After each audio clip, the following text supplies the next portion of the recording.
महामहिम राष्ट्रपति जी का उत्तर प्रदेश की राजधानी लखनऊ आना सौभाग्य की बात है और उनका हम सब स्वागत करते हैं, अभिनंदन करते हैं और जिन कार्यक्रमों में वह हिस्सा लेंगी उन कार्यक्रमों में भी जहां सहभागिता का कार्यक्रम होना है वहां हम लोग शामिल रहेंगे।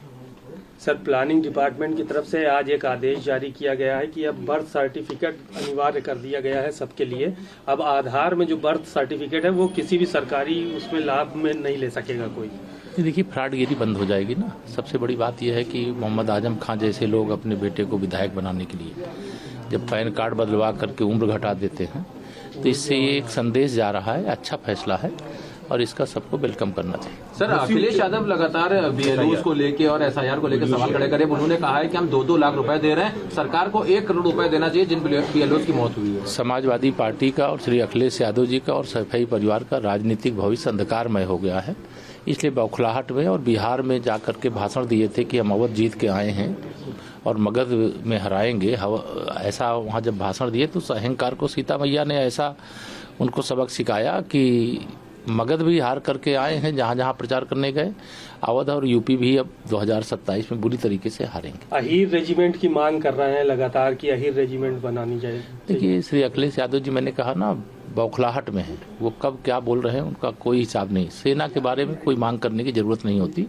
सेना के जो भी जवान होते हैं वो सब भारत के रक्षक होते हैं, भारत की सुरक्षा करने वाले होते हैं। उसमें इस प्रकार की कोई व्यवस्था पहले से चल रही होगी, चलती रहे, लेकिन कोई नई चीजें इस तरह की मांगना तो फिर हर बिरादरी के लोग कहेंगे ऐसी रेजिमेंट बना दो।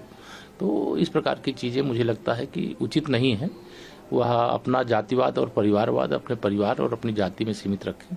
घोसी उपचुनाव की सब तैयारियां अब शुरू हो गई माना जा रहा है। अभी तो कोई उसकी सूचना जारी नहीं हुई, जब होगा तब देखेंगे। ठीक है। एक सवाल और है, अभी नेपाल की तरफ से 100 का नोट जारी किया गया है। अब नेपाल ने भारत की 3 टेरिटरीज को अपने में शामिल करके दिखा दिया।